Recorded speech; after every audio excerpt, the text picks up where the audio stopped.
So weird to sit up, just do a drum track, do the whole, have the whole tune in your head, then you got to go back and put bass on top of it, and then everything else. Oh, I'm in tune too. That's scary. Then the drums come in. Don't laugh at me now.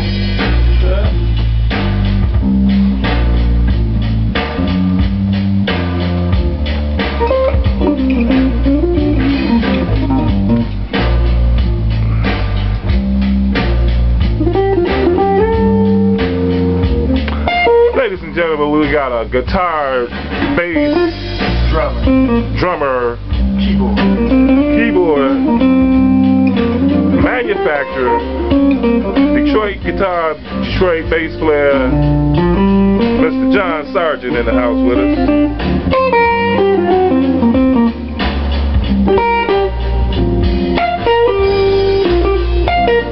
Can't remember this.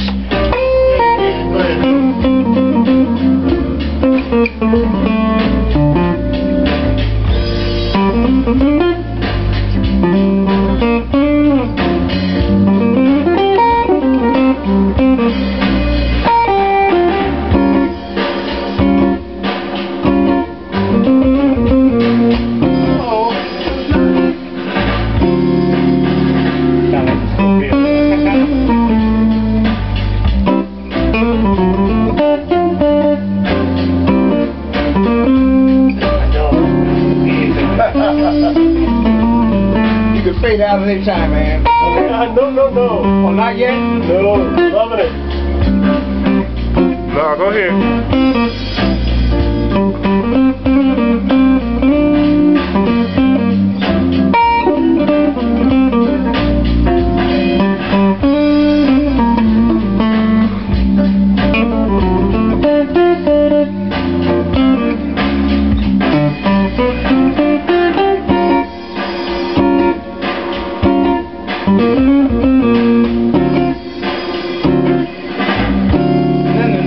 Starts. Okay. Alrighty. Go ahead. You can go.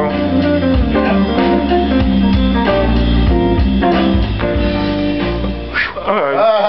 So that was pretty nice, man. Now, we don't usually let guitar players. Yeah. This man you gonna let in. We don't usually let guitar players in the. Anybody I want, he made me administrator. But it's nice to have you here. Not only do you play the fine guitar, but you also play bass as well, right? And the drums. And the drums. Okay, well check this out, man. When did you start playing the bass, and why? Oh boy. First of all, my attraction to the guitar was the Beatles. George Harrison looked so cool standing up there. He was doing the least work out of anybody, and it just looked cool. Everybody else was working hard. So I ended up picking up guitar, and I'm self-taught. I can't read or write music, but I understand music. I can explain a 13th flat at 9th or whatever. Just don't show me the paperwork. So being with a band for over a period of years, I got an interest in the bass, and I did love drums first, but I ended up getting into guitar. And because the first 4 strings on the guitar are the same as bass, and listening how bass players would work, I was interested in the role of the instrument, how it was supportive, and so I wanted to get into that too. The first time I picked up a bass guitar, I was used to playing regular guitar, right? First time I picked up a bass, the strings felt like a telephone pole, man, like it was like cables. But I got used to it. And so I started listening to what bass players would do, and I said, man, this is kind of cool and stuff. So I'm going to say I've been playing bass. I've been playing guitar off and on 40 years. I'm going to say I've been playing bass maybe 10 at the most, and that's off and on, mostly off. But I come to appreciate the role of the bass because I've been in some bands where I taught myself chords first. I learned all these jazz chords, Anderson Music on Telegraph Road in Dearborn. I used to hang out, talk to Dave, Richard, and a few other folks there. I know right what you're talking about. And basses out of there. I'd learned 3 or 4 chords, then I went and bought this book called 500 Chords for the Guitar. Nobody told me it was an advanced jazz guitar book. In 3 positions, it was the dots, squares, and triangles. Augmented 11th, diminished this, and J over F divided by Z, all these different chords. So I learned the chords that forced me to use my baby finger. So I'm glad of that. But I didn't know what to do with these chords. Well, I had cousins who were older than me. You know, nowadays everybody's, was listening to R&B and stuff. My cousins would be listening to jazz. Horace Silver, Dave Brubeck, Art Blakey and the Jazz Messengers, you name it. So I'm hearing these chords and I said, oh, that's where they go. So that's where the theory came in. From that, then I started listening to bass players. What is he doing? You know, with R&B, it's just a regular funk beat. It's a repeating beat. You know, everybody grew up, well, everybody was hearing that, and nowadays, of course,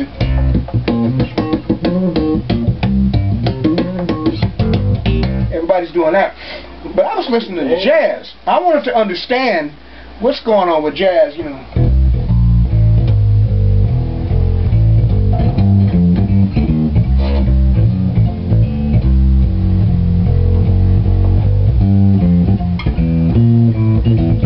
Nice walking bass line. Very nice.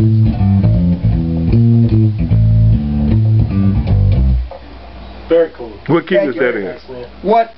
What I noticed was that, like I said, in R&B. What key was that in?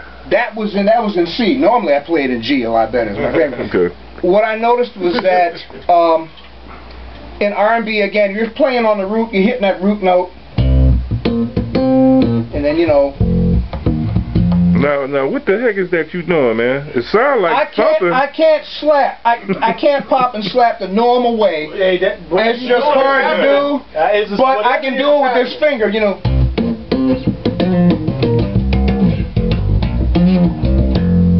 I do it that way. But anyway. Well, hold on. Slow it down. Hold on. Didn't you say what you record, what you keep? Does that apply to this? Record, right. Do we keep this? I'm recording that right now. Oh, man, that's it. We can add that to our arsenal, dog. But ain't nothing wrong with the way you're doing it. Absolutely, yeah. It's happening. It's letting everybody know that if you can't do it their way, do it your own way. Yeah, I wanted to do that because that's what everybody else was doing, Please, be you. Play it with your nose if you can. There you go. When I get home, I'm going to be him. Right, nose it, big nose. Oh, yeah. See? Yeah, if I just listened to it, I'd say he was thumping with his thumb. Right, yeah. Well, anyway, what I noticed in bass, jazz bass, is like I said, R&B, you're playing that root, then you're doing your little stuff and coming back to the root. But in jazz, going from G to C, the jazz bassist is obviously, he's filling 4 roles. Number 1, sonic. He's the lowest. He's the lowest guy there. He's supporting everything. Secondly, he's rhythmic. He's got a pulse with us that way or that. The third thing is that he's harmonic. He's supporting the chord structure. But in jazz bass particularly, you're also melodic. So, in other words, one of my favorite tunes is Stolen Moments by Oliver Nelson. Oh yeah, buddy. Yeah. Now that's a minor blues, C minor to G minor, to F minor and so forth and so on. Now, most guys,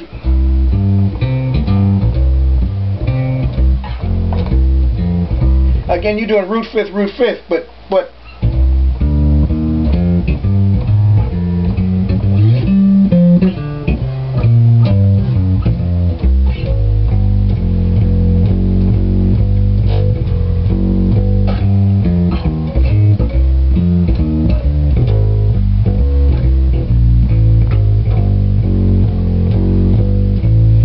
what's going on is that on that one, starting that chord sequence over again, Paul Chambers, a lot of other bass players did not start on the root. Where they ended up at, it might be the 5th.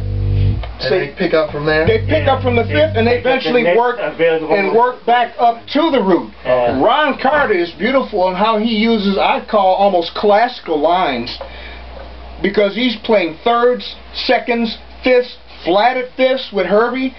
They would take the harmonic structures of a tune and just stretch it and elongate, but they'd bring it back. But if you listen, you can hear tonal center, you can hear where the chords were, you know. So that's what got me playing the bass. And what really blew my mind, again, there's the difference between an upright and even a fretless. Fretlesses sound real close, but there's nothing that can duplicate the sound of an acoustic upright. No. However, Horace Silver put out an album called United States of Mind. There's a tune on there I know y'all heard called Happy Medium. Play a little bit of it. Bob Crenshaw is the bass player. Now, he used to play upright. He's playing an electric bass. I've never heard anybody. Now, he didn't take his electric and sound like an acoustic, but he made it feel like an acoustic by the choice of notes he used and his phraseology. See, the tune is in. I'll just play it. Let's see.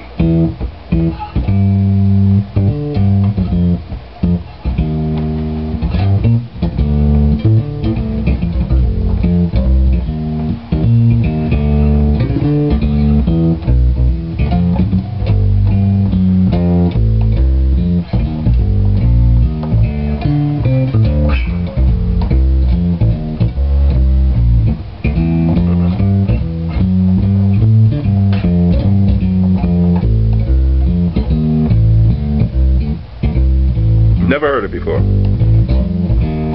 That tune swings so heavy, and when Andy Bay comes in singing, let me play the chord structure, and that way you'll hear what the bass was doing. Reggie, you know that? Well, I was gonna say, go ahead and throw it up there with him.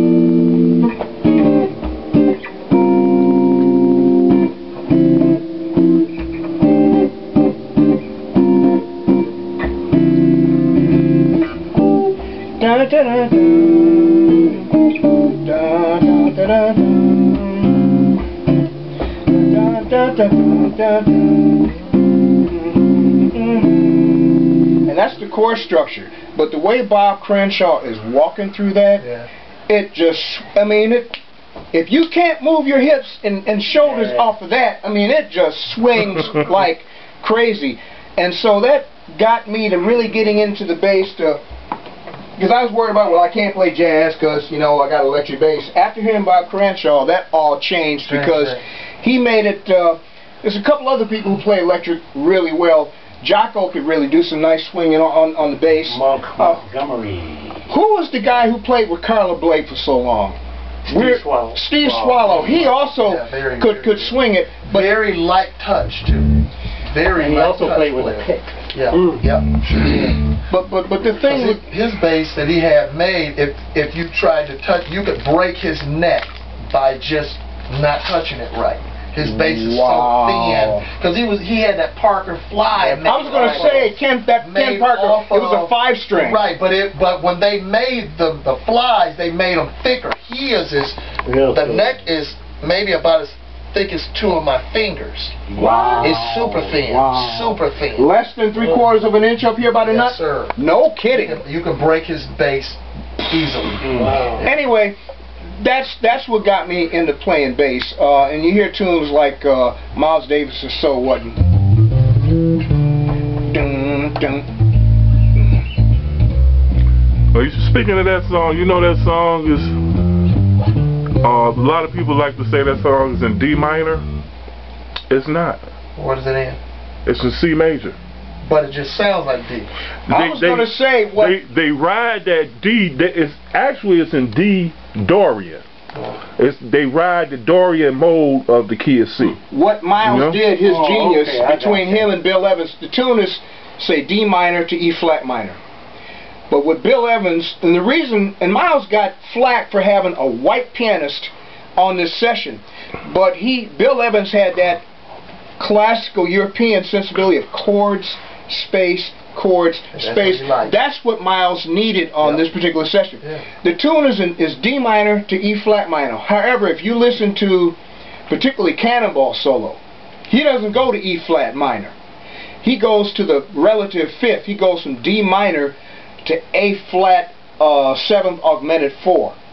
So it's like he went he went to the 5th. He went to, if I was going to play D minor, he went to play G7. If he go to E flat minor, he played A flat 7.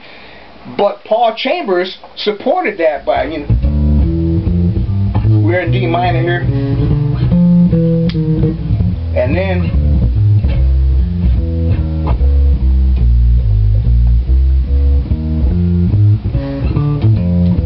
yeah. So when you hear that, it's, again, it's not a big change. Rather than go from here to here, Miles did this. It's a subtle.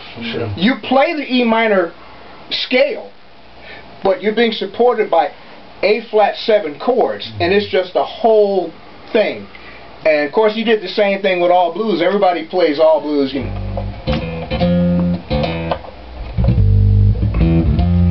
Everybody wants to go to C. That's not what Miles did. He went from G major to G minor.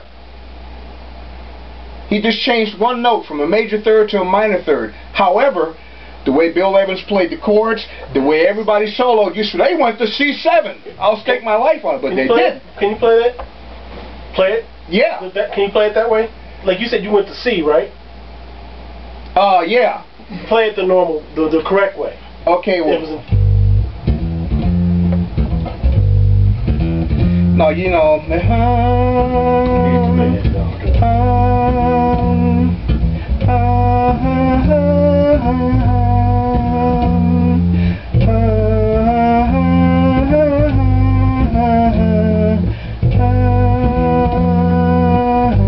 The only change.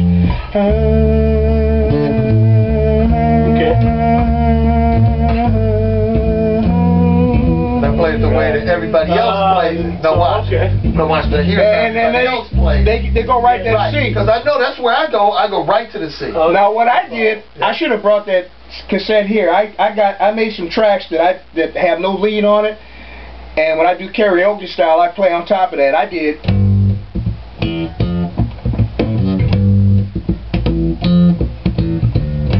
I got all blues funky, you know. And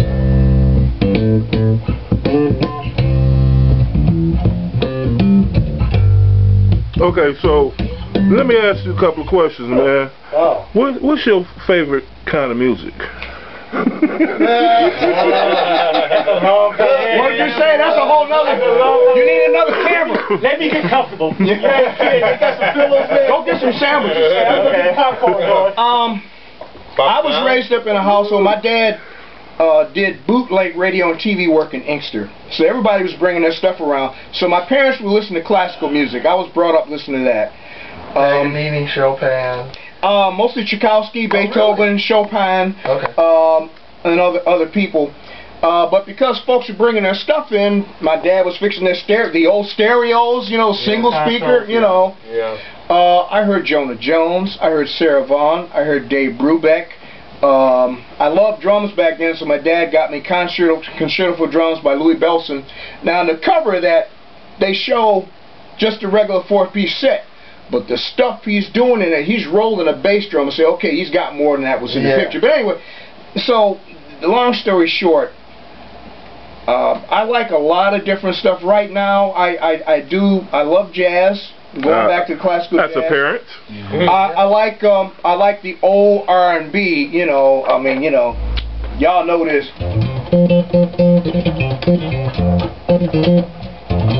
Come here, give that licking sticker. You know. No, that's before my time, man. Yeah.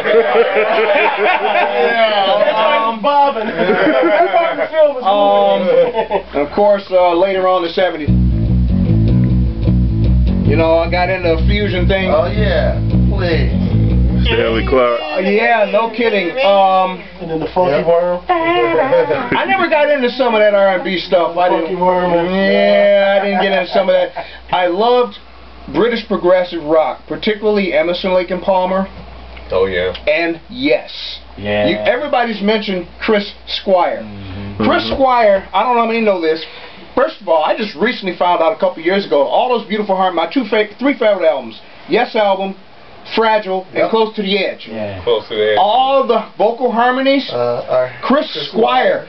was in the English Boys Choir, so he was arranging all those harmonies. Plus, he was the last guy to put his lines down in the recording studio. Yep. That's why he would weave his bass lines in between everything was going. And as a rock bassist, playing fifths, thirds, and stuff like nobody else was doing that. Plus the Rickenbacker sound. What's that? Ging. Yeah, boy. He had his stereo system set up. He had his high frequencies on the left side of the stage, lows on the right. So I love that stuff. And man, Heart of the Sunrise.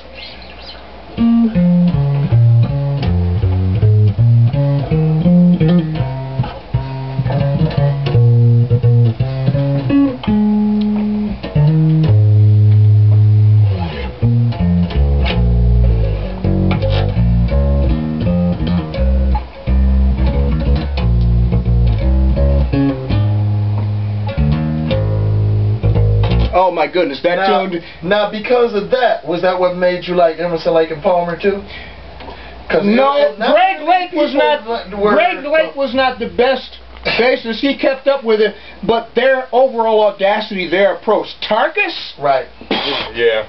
Tarkus was a monster. I mean, that was like Miles Davis's Witch's Brew, whole side. Well, what rock band has done this? For me, it was Karen Evil was. And how I even listened to it was, remember when they used to have Hockey Night in Canada? Oh, that was that music for that. Yeah, you know. So that progressive rock, but you know, Roundabout blew my mind. Oh man, please. Yeah. Oh yeah, man, that's a classic. Now I know it was a clavichord doing this, but I started doing like a pull. I always try. That's the same thing. And did you do the? No, that I didn't do. But please. you know, I had to do all that. You gotta do that. You gotta do that. Yeah. But see, I thought he was playing that. I didn't know he wasn't playing it. But as a rock group, particularly, man, they were way ahead of their time musically. And of course, there should be a college for lyrics for John Anderson and also Steely Dan. Oh man, another one. Yep. There you go. Oh, that tune.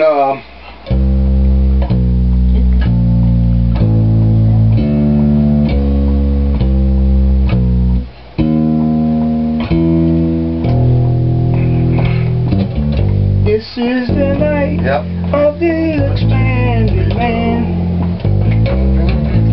Man, that whole bass line is so and who was that? That was Chuck Rainey. That was Chuck Rainey on that. That was really just that, you know. And think about it. He had to think up the bass. They didn't write that out. They let him do what he wanted to do. Oh, man. Except for Pop. Right. Except for popping. He said he didn't want to do no popping. No popping. No. He said he would sneak one in every once in a while. Right, but he didn't. But so, you know, listening to modern music, that I got into bass to understand how it was used. Listening to these different bass players, said, wow, I like what they're doing. My favorite bass players obviously are Jocko. I like Mark Egan. The first Pat Metheny album with San Lorenzo. That is beautiful. That was a monster. That was so beautiful. Jay-Z used to play that at 12 o'clock every night. Man. Now I call him up, what is this? I said, is it out? No, it's not out yet. What you mean it's not out yet? So like, and then, you know, so that kind of sensibility, then hearing Bob Crenshaw play, if you get a chance, try to call up on your computers or whatever, the United States of Mind by Horace Silver. The name of this tune is called. It's gonna be on YouTube. It's called Happy Meal. I tried to. It was on there. Now I can't find it. They just have a live version. What it means? Somebody took it. They took it off. Okay, but the studio version of Happy Medium. Not the live, but the studio. The studio version, you get to hear what Bob Crenshaw is doing, and you'll understand why that tune just swings so much. And again, you forget this is electric bass. He made it feel. Not sound, but feel like an upright. All right, well, man, let me ask you some more questions, man. Okay. What is this right down here? That's what I'm talking about. 12 years ago, you know, I used to be in bands, and you know, then had to get a job, got married, got a real life, you know. So I got out of playing live and stuff like that. But I never stopped loving music. And so I wanted to have myself a nice jazz axe. Well, you know, sticker shock. I even went and toured the old Gibson factory, now it's Heritage up in Kalamazoo. Right. Just their off-the-rack stuff was like $2 grand. So there's a famous builder, he's semi-retired, his name is Robert Benedetto. I played some of his axes. They started Benedetto. He's got a website. His axes start at 14 grand and go up. Handcrafted stuff. He's on the same level with John D'Angelico and of course Jimmy D'Acquisto. These two guys made the Rolls Royce and the Bentleys of Archtop guitars in New York. Oh, okay. Anyway, so I wanted a nice axe, and so Benedetto in '93 put out a book called Making an Archtop Guitar. Yeah, I got it. You got it, okay. It shows you everything from wood selection to how to do it, how to bend the sides and all that. The book is $40. Best investment I ever made. First reading through it, I thought I'd never done anything other than hammer 2x4s together like everybody else. But the more I read, hey, this is just precision woodwork. Someone got some cheap chisels, block plane, and I made a little tailpiece. Ooh, I made a radius fretboard. Oh, wow. So I really got the bug in me. I really started looking at guitars almost like a doctor. And so we had a decent tax return. I begged my wife, watch, let me have the last decent one we got. I said, I'm either going to buy a guitar over the counter and an amp and just be done with it, or I'm thinking about building one. So I tooled up, had a garage, got bandsaw, scroll saw, floor drill press, planes, files, chisels, all of this mess. The nice thing about doing this stuff, you have to make your own forms. You can't go buy those anywhere. Now you can. Stuart Mack sells just about anything now. Yeah. But I had to make my own forms. I had to figure out the fret spacing, had to get the math. Math is involved, you know, all of that. I made my first guitar in 2001. It was out of all pine. It was a 15-inch, 3-inch thick hollow body. It looked like heck, but it played, it worked. But halfway through making the first one, I was already thinking about the second one and the third one. This is going to be number 32. I've made several Archtops. This is the only semi-hollow body I've made. Everything I've made is hollow body. Acoustic mostly. A couple of them I put pickups on. What, the guitar you playing? This right here? I can't see it. Let's see the back of that. This is yellow birch. Wow. And I had to cut this out, you know, to get to the electronics. The top, I work at U of M, and students, when they move out, they throw stuff away. This was Douglas fir laying up against a tree, so I took it home and made the top from this. The fretboard is rosewood. Scrap, my tailpiece broke, so I got the scrap maple on that. This is a cheap Seymour Duncan pickup. So this is one of your own creations right here. This is one of my guitars. Sounds great. Yeah, that's the thing about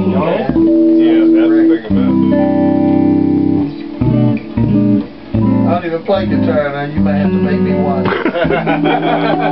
Alright, so back to the bass here again. Now, what part of the production phase are you in with this? Well, I finally, you know, like I said, playing bass, I'd get on websites and looking for nice looking basses, you know. I was going to go to Guitar Center. I think they got I want to say Ibanez 5-string, I think it's $375. I came across Claudio Prigelli. Weird looking guitars the guy makes. It's really strange. And then I came across that bass, the one that we had in the picture. Yeah. Blew me away. I mean, that's like the Jetsons sent that back from the future. I said, whoa, look at this. Thank you so much. And then somebody told me about a bass. My son, who's into progressive rock, he plays drums. He's in college now, but he loves Dream Theater, Symphony X, all those other people. Really? Planet X? Okay. Anyway, he told me about a bass player named Jens Ritter. Oh, really? I got on Jens Ritter's site. Yep. Oh, the seal, those weird looking shapes. Okay, that's it. Then I came over, Reggie and I hooked up finally. And so I got to play his 6 and some other ones, and I looked at, and I'm not going to say nothing. Let's just say I really enjoy my workmanship with my guitars. I should have, other than this one is trashy compared to the other stuff I made. I said, I can build guitars, why not build a solid body bass? So I wanted a 5 anyway for me. So I sat down on paper and had to come up. I took the picture of Claudio Pagelli stuff, took it to Kinko's on their big press, their big copier, and I figured out math how to get it full size, blew that baby up full size, took it home, cut it out, made templates for the top and the back, designed my own peg head and some other stuff, and just started again figuring it out how to build it. And so right now I've got the woods cut out. This is a quarter sawn, what is it, sycamore. That's $60 worth of wood. The fretboard is like 24 bucks. That's Bolivian rosewood. I like using that. I think this is East Indian rosewood. So I got the shape basically set out. So once I get the truss rod in, I'll glue the fretboard on, put the radius on the fretboard, glue everything else together, trim up the neck. Then I can start routing the holes for the electronics. My biggest thing right now is the bridge. I'm going to use a solid brass bridge. It's going to be angled, and I got to figure that out because I'm going to have a low B string. Intonation is a whole other ball game when you get in those lower frequencies. Now, with that body, do you use an alternate wood before you glue to the neck, or are you going to keep it the way it is and glue it together? I'm going to glue it just the way it is. Just the way it is? And see, right now, this little bit sticks up. The reason I did that is because if you're looking at the guitar flat, it's like this, and then the fretboard. Okay. I'm going to smooth that out so it's going to be a nice smooth transition up to the side of the fretboard like that. I wanted the fretboard to stand up a little bit. Then I'm going to route it up, and I use an oil finish, and once I get the electronics in, I'll play it and see what happens. But I wanted to have a 5-string because some of the ideas I have for my next CD require the lower range. Or put it this way, I want to start using the lower range, and that means I'm going to have to come up with stuff that utilize. So there goes the challenge. Yeah, do you know? Challenge yourself. Yeah. Do you know what pickup you putting in there? The only one I found so far that I can afford that I want to try, StewMac has the EMG. It's a 40 hertz passive for a 5-string. It's 4 inches by 1 inch. Now, you said the word only can afford. If you could get what you want, what would you put in there? I'm really not sure. I looked up Bartoloni. Oh, who else? See, I'm not up on all the electronics, you know, real basic stuff. And again, I'm not worried about, like, just the opposite of my man here. He can call Nassau and everything else on that. I just want to keep it simple right now, for me. So you just want just volume? Volume and tone control. What I may think about doing is perhaps putting a switch for coil switching, because I understand that the original Fender bass had single coil. Right. So I want to be able to have that sound available if I want to do that, but and then go back to full humbucker. But you're gonna do a humbucker just one pickup, or you're gonna do 2 pickups? Just one. Because you're gonna be dual coil then. Right. Yeah, it'll be dual coil, and then I can switch and just use the one. Single or Yeah. Get a different tonality. See, now you can get away with just using that half of that P on there, and then using that humbucker in the back. Interesting. Okay. I've seen somebody do that next where to the bridge. See, because see, my bridge is going to be right here. I only got this much room. Right, you only got that much room. So if you end up putting the pickup here, and the way you have this slanted, you can still put that half of that P right there if you wanted to. And see, and then you can have somebody make your pickups where I just seen somebody who just makes the pole pieces. Is that right? Go in there. So you just put the individual. If you the New Bass Player magazine, look at that. This guy made a thing where you just slide the whole piece in. If you don't like that sound, pull it out. It's a whole nother piece you can slide. Really interesting. Yeah, that's the whole guy. And he has sliders, so you can slide each pole piece up to where you want. Interesting. So, so if I want a tighter sound on that B string, you can slide. It won't be as muddy. I can get everything. I've never seen anything like that. That's something totally new. It's in the New Bass Player with Geddy Lee on the cover. So anyway, that's where this is right now in terms of. I'm hoping to have it. If nothing else, for the August 11th shoot, I'd at least like to have it finished. In terms, not maybe the electronics not be in it, but at least have the body glued together and have it sanded and shaped and all that. But I'm looking forward to making this. And of course, this dude says, "Yeah, well, I like that. How about a 6?" I'm scared. I looked at my neck thicknesses for the 5. Oh, you know. Oh, now you want me to make a 30-string, man? Yeah, you know, with 100 knobs. I ain't trying to make fun of you, man. No, seriously. No, please do. No, you know how to do it, but. That's where I am on this, but that's how I got into bass playing. And all right, so you said You want to have it ready by the photo shoot. What are you talking about? Oh, the August 11th photo shoot of the Detroit Bass Players Association in front of Hitsville, USA, in downtown Detroit, where Motown kicked out its hits. And by the way, if you read that book before Motown, you'll find out how Berry Gordy was able to crank out so many hits, because he traveled to jazz clubs at night. And you know, jazz players used to be playing on the fly, write something down on a piece of paper. Okay, let's play that. Yeah. Well, 3 o'clock in the morning, he'd get these guys to come down to Hitsville and say, hey, Holland Dozier Holland just put this tune, wrote these lyrics, and here's the notes. What do you think you can do with that? Guys would look at it, okay, fine, let's try this. They had a hit machine there, because you had jazz players, you had top musicians cranking out these tunes, man. James Jamerson on bass, Pistol Allen on drums, Earl Van Dyke on keyboards, and there's a bunch of other folks, and some of the Funk Brothers are still alive. But he had some monsters, man. Yeah, we just lost Bob Bell a couple weeks ago. Okay, yeah, so, you know, he had a monster machine that could crank out hits. He had musicians, and once they started playing with Berry, they understood his thing. And Marvin Gaye or Marvelette or whoever could just come in and put their vocals on top of the track, and it's out the next week. So you going to be at the photo shoot? I hope to be. You going to be there? Oh, yes. How about you? I'm already there waiting for y'all. So this is the avatar we talking to. In case we didn't mention that, we got a couple of more bass players in the house with us. Miss Jane Francis, Reginald Canty in the basement. Yeah, man. And we got James Formay in the basement. Yes, sir. All chiming in, Mr. William Pope. And Fernando Sharp. I wanted to say that with a Mexican accent, but it wouldn't come out. Yeah, you have to roll the F through the Fernando Sharp and his lovely daughters. That's right. She in here picking up all kinds of bass knowledge. That's right. You learning anything about the bass? Yeah. What have you learned about the bass today? Like the way to be playing and like the hand movements and stuff. There you go. There you go. I know I learned a lot today, man. And this is an encyclopedia, Mr. John Sargent. And I read like everybody else. But see, you have historical facts. Yeah.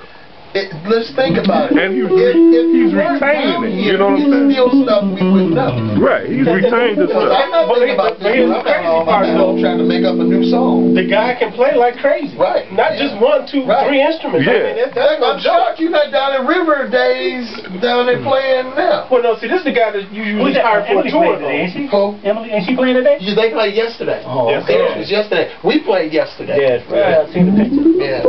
Yeah, and he can sing too.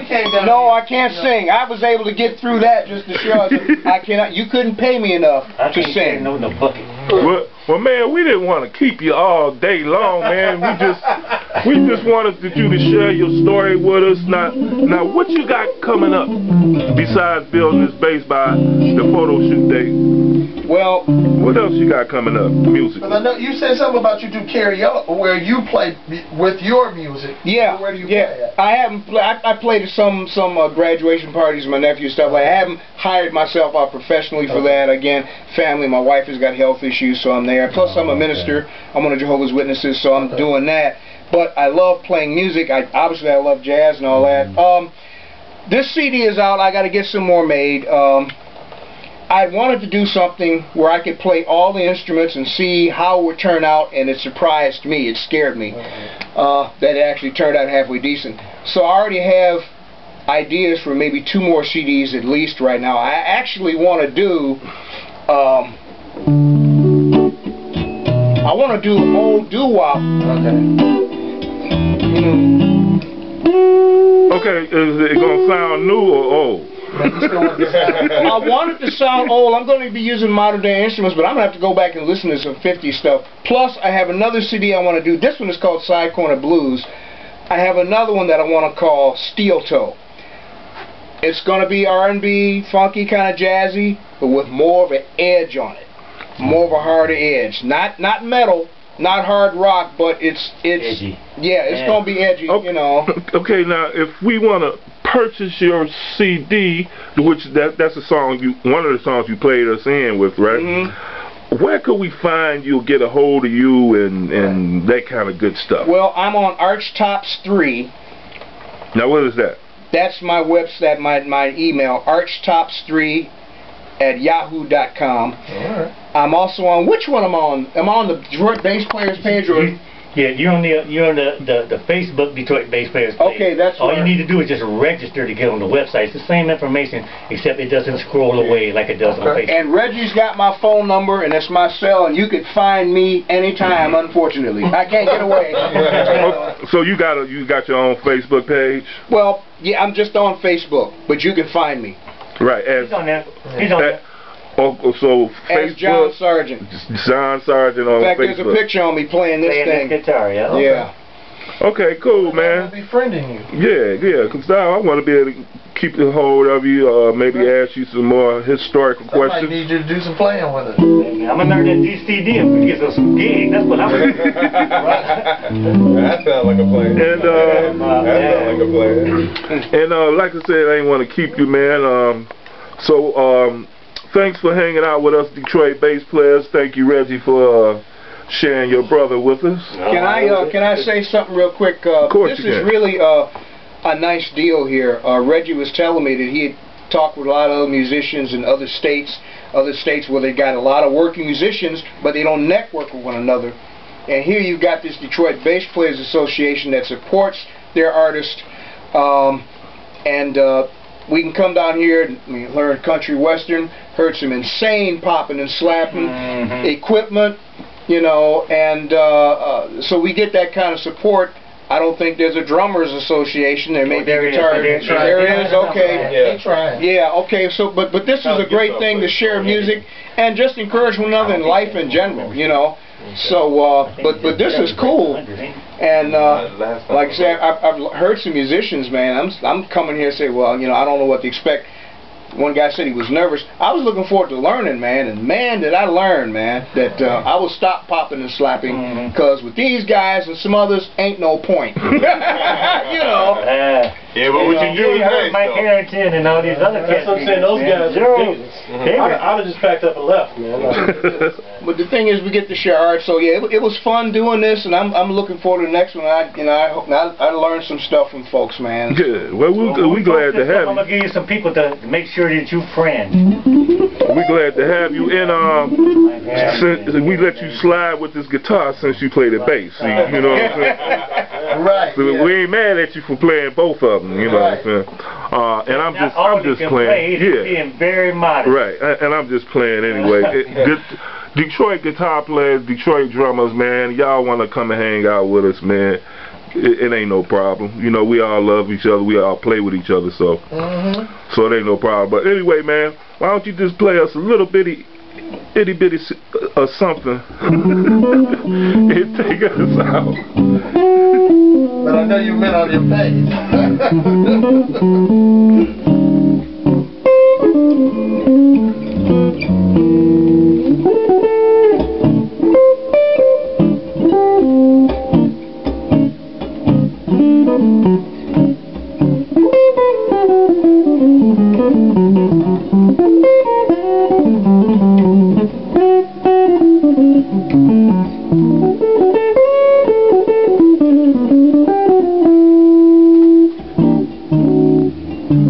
Mess this up for a second. Now, what you just did on there. Can you do on the bass?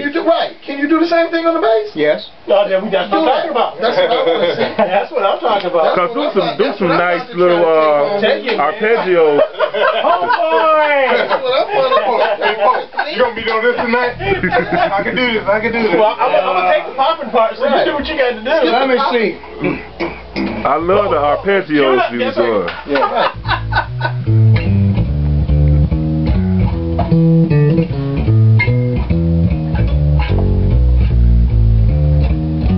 Oh, now you know what I was talking about, though. The runs. No, the runs that you were, the runs you were doing on the guitar. You were doing Oh, really? You want me to do this? It was the whole chord structure and everything. Right. Bass players, man. Okay, because look, that is something right. There you go.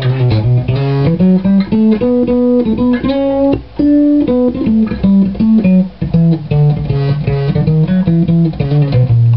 there you go.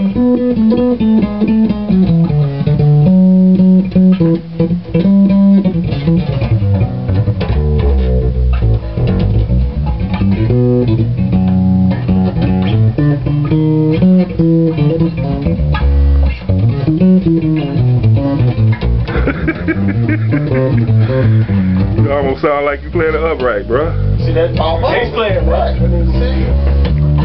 There you go.